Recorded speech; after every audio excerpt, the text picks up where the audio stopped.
Okay, we are back. I'm gonna redo my Open Broadcaster software how-to. I realized there's a couple things I messed up, a couple things I didn't show you, that type of scenario. So what we're gonna do is we're gonna go back into kind of some Inception mode here. Try not to make it too bad for everybody. But so this is OBS. It is a screen recorder program that you can download for your PC. You want to play some Minecraft, you want to play some PC games, this will help quite a bit. So the first thing, this will be a little bit more of a how-to. So first thing you want to do is add a scene. Now you're going to lose me for a second, the screen will go completely black, but I'll still be talking to you. So we're going to add scene. For me it's scene 4, for y'all it's just going to be the very first scene. So we're going to do that. Like I said, screen's black. What you'll do is you will go right click in the sources, the white box underneath the sources. I'm going to click monitor capture. Then I'm going to hit enter twice. There we go. So you got a little bit more of me back here. The second part, just to help y'all out, is I'm going to add a video capture device, and this is going to be your webcam. So I'm going to hit enter, enter, and there we go. You got a big giant me. So we are going to edit scene, and that lets us move me around. So we are going to resize it here. And as you can see, I've got my camera set up a little funny, but that's so that we can do this. So we're going to set me up on this far corner here. Actually, no. Yeah, it's good enough for now. And that's kind of the basics of some of that. And you can go in, and an important part you want to make sure that you have is the order or position size of each of your layers. Because obviously, let's see, if we get order layer and we move me to the bottom, I'm totally gone. You can see where my box is still here, but my face is gone. So we're going to move me back to the top. And we're going to show you some of the stuff that might be nice depending on your webcam. So I like to flip mine horizontally. It just helps out a little bit because it makes my left, my right on the screen compared to seeing it flipped like a mirror would be. The next thing I do from that is I'm just going to go ahead and hit OK. This makes a little bit more of a square. Makes it a little bit nicer looking. Obviously you can adjust your square as needed. But so that is that. Let's see what's next. I have my microphone down here. You don't need to add that per se, and that probably was horrible for y'all, me moving it there. But you'll want to make sure you do a couple of test recordings for whatever you're recording. Make sure your mic setup is nice. Make sure your volume setup is nice, because this is I guess what I'd call your computer volume is this one here. This is horrible for y'all. Let's see if I can make this any better. I really should have took like a screenshot, but all right, whatever. But so this one here is going to be your computer volume. It'll be the volume or the audio that comes out of your computer. You're playing a game, that's the game's audio. This one here is obviously the mic volume because you got your mic there. So you'll want to adjust those to where it sounds good. Obviously that's going to be different for everybody. Now it's my phone, if you heard it. But it's going to be different for everybody. Different for your mic setup, different for your computer setup, type of thing. So you just want to make sure and go through and edit a couple of those depending on what you need. The next best thing to do is go through settings, and this will help you all out a little bit here. I don't have to see so much of me. Alright, so general, language, English, whatever language you speak, all good for there, whatever you want to do. The encoding, I have mine set at an encoder of 264. I am using CBR. The max bitrate, this is going to affect, this is also going to depend on kind of your setup. It's going to depend on your computer. With me having a little bit more better of a computer, I can set my bitrate max bitrate a little bit higher than y'all could probably. But the general one to stay at would be about 25 to 2800. Seems to be a pretty decent range and everything like that. I don't use the CBR padding custom buffer size, just kind of leave that alone. My audio encoding, I have AAC compared to MP3.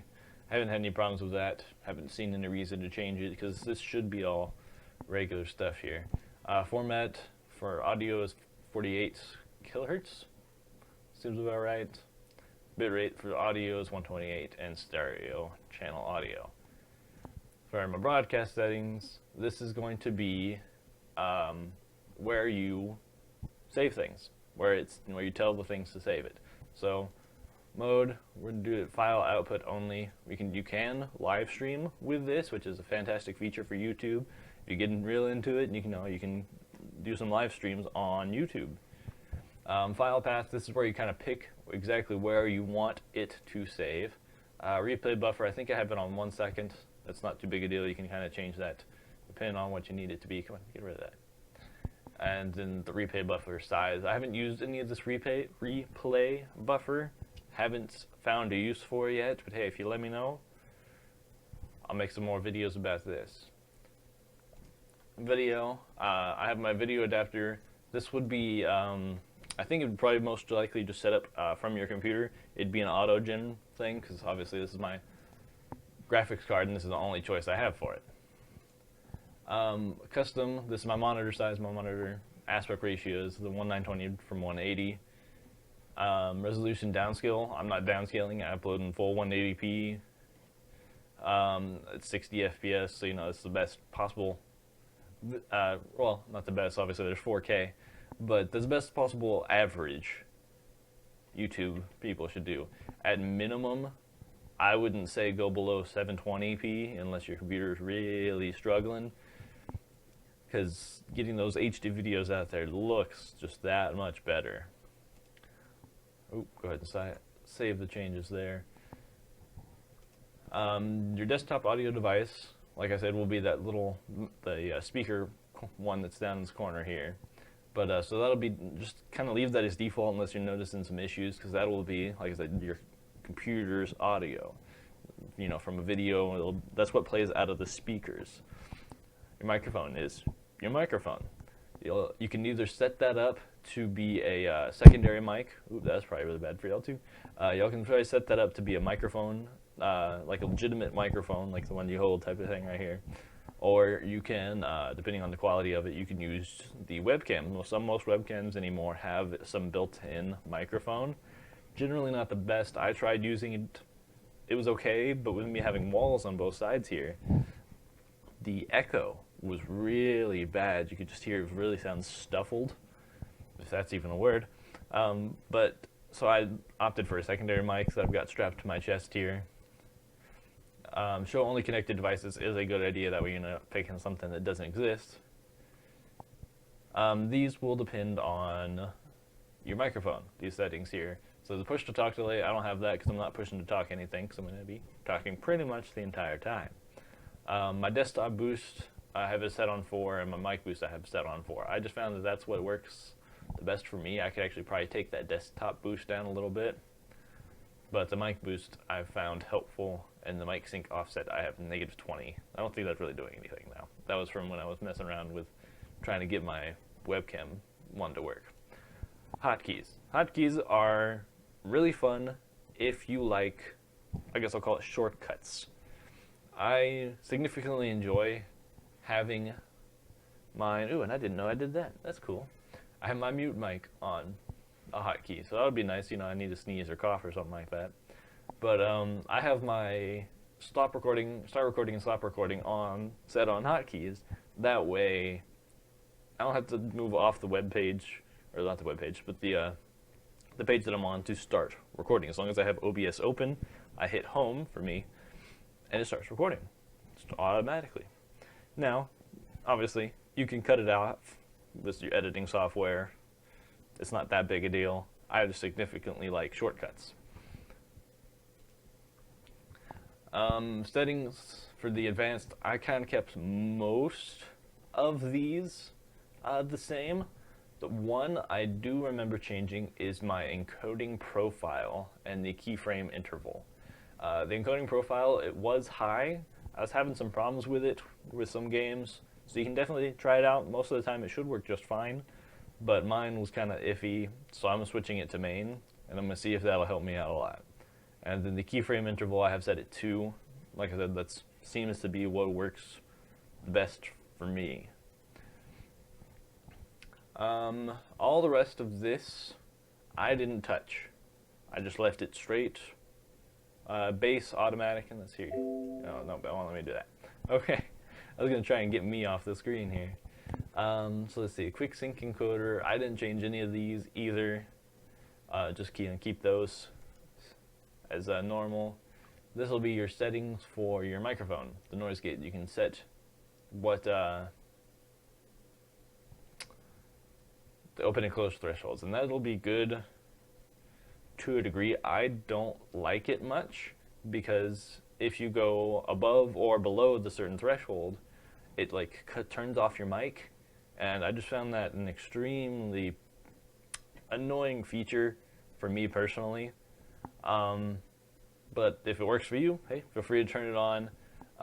It'll open at said decibel, which you'll want to have actually lower type of thing. So when you're talking, it'll open up here, which I guess best would be right about there for me if I was going to use it, because that's where my idle volume would be. See, if I don't talk, it stays right about under there. Now my close threshold, I'd probably want to keep it closer somewhere to right about here, because that seems to be the average of where I'm talking. I don't like to use this. This is just a me personal thing, my personal preference. But if you can find a use for it, hey, feel free, definitely. I at least taught you how to use it. The scene switcher, we're going to save those. That would be if you want to switch between different scenes. Like you say, I got the 4 different scenes here, and they each do different things. One of them is to record Dragon's Dogma. One of them is to record just my monitor. One of them I have set up for a window. So, when I'm recording, I'm hopefully going to get into some Minecraft, it'll record just the Minecraft window compared to you seeing all of this down here. You apparently have to get some sort of plugin for it, because I haven't used it, haven't done it. But you can have different scenes set up to do different things if you want to switch back and forth between the couple of them. So we're going to go ahead and hit OK, save some of that. And I think that is going to be the basics of what we got going on over here. Yeah, that seems to be about it for everything. So that's kind of how I use OBS to record my screen. After this video, I'll be making a video of how to use a program here called Audacity, which is what I use to edit my audio. I had 1 or 2 requests for it, just because it's a little bit weird. So I'll be showing y'all how to do that and kind of noise cancel some of the background stuff. But so that's going to be it for today. I'll see y'all later.